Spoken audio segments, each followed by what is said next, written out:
जय श्री कृष्ण। मैं हूँ अनीता धामी। आप सभी बड़ों को मेरा सादर प्रणाम, छोटों को ढेर सारा प्यार। दोस्तों, हमारा उत्तराखंड लोक पर्व त्योहार आ रहा है 7वां-8वां। तो 7वां-8वां को पहले से गांव में तो बहुत हर्षोल्लास से मनाया जाता था। 7वां के दिन कहते हैं कि गौरा महेश्वर के बारे में ही ये त्योहार होता है। तो बोलते हैं गमरा का जो है अपने ससुराल में भोलेनाथ जी से थोड़ी अनबन हो जाती है, तो वो गुस्सा होकर अपने मायके चली आती है बिना बताए। जब वो मायके में पहुंचती है तो उनकी भाभी लोगों को टेंशन हो जाती है कि गमरा देवी जो है बिना बताए मायके क्यों आ गई है इस भादव के महीने में। तो सबको होती है, जब बेटी ससुराल से बिना बताए मायके आ जाती है तो सबको टेंशन होती है। इसीलिए उनके मायके वालों को भी टेंशन होती है और वो लोग एक दूसरे के साथ बातें करते हैं। और ये वाला गाना उस समय गाया जाता है 7वां के दिन जब गमरा आती है तो ये वाला गाना गाया जाता है। सुनिए गमरा जी।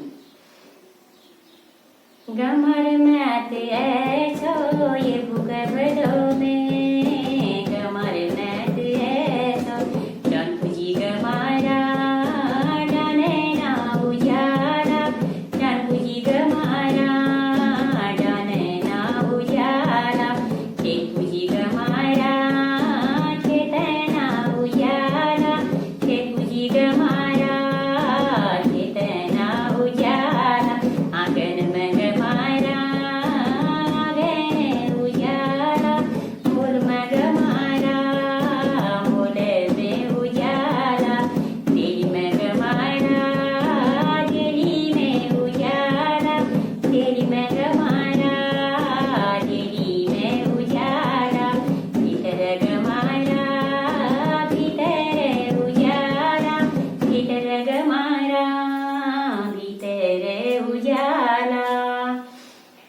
गमरा आते हैं तो उजाला हो जाता है। लड़की कोई भी मैं ससुराल से मायके आती है फिर उसके बाद बोलती हैं ये भूगर्भ में गमर मैत ऐसो, ये भूगर्भ में गमर मैत ऐसो, चीख चीख गमारा, ये भूगर्भ में चीख चीख गमारा, ये भूगर्भ में जेठ में होनी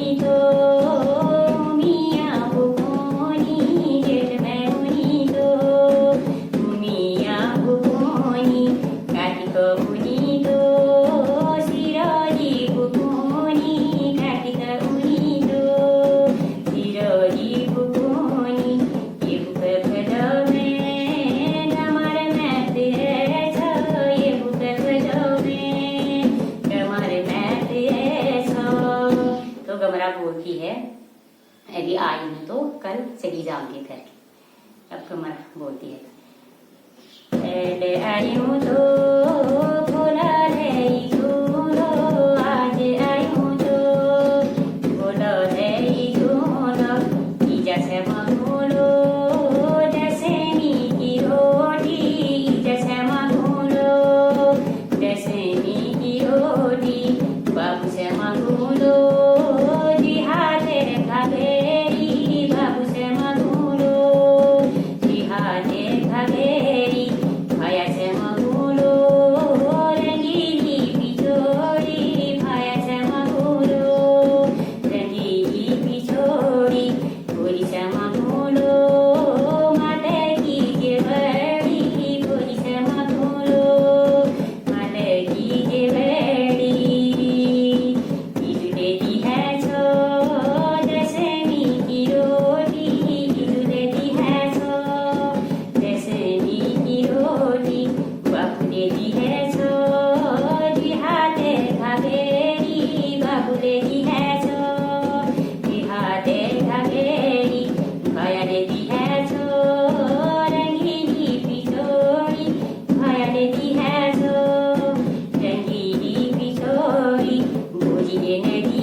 मम्मी से दसवीं की रोटी मांगती है और अपने पापा से घाघरा मांगती है, भैया से पिछौड़ा मांगती है और अपनी भाभी से मांगती है। मायके के जो जेवरात आए हैं दहेज में उनको मांगती है।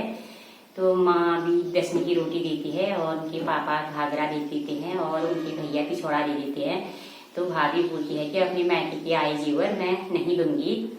तो गमरा नाराज हो जाती है और अपनी भाभी को श्राप देने लगती है, बददुआ देने लगती है। बोलती है तुम्हारे अंदर में लड़कियां ही लड़कियां पैदा हो और तुम्हारे गोठ में जो तुम्हारी गायें हैं उनके बछड़े ही बछड़े पैदा हो और तुम्हारी भैंसों के कटरे ही कटरे पैदा हो।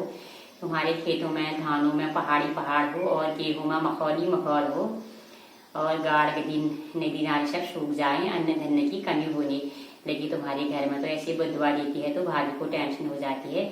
फिर भाभी माफी मांगती है। भाभी बोलती है जो आपको चाहिए आप ले जाओ, हमें बददुआ मत दो, हमें दुआएं दो। तो फिर गमरा खुश हो जाती है। भाभी अगर मायके के जीवर दे देगी तो खुशी हो जाएगी।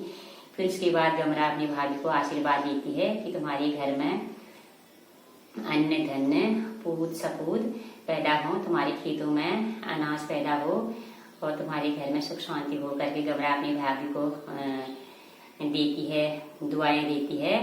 तो उसके बाद 8वें के दिन जब महेश्वर जी आते हैं तब गमरा को अपने साथ अपने सम्मान पूर्वक अपने साथ अपने घर ले जाते हैं।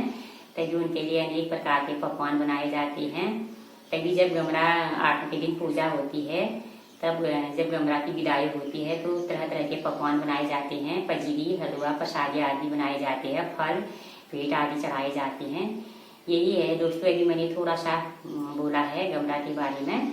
अभी मैं जिस दिन 7वां होगी उस दिन आपको पूरी डिटेल ये क्यों मनाते हैं 7वां 8वां इस बारे में पूरा सुनाऊंगी, कहानी सुनाऊंगी इसकी।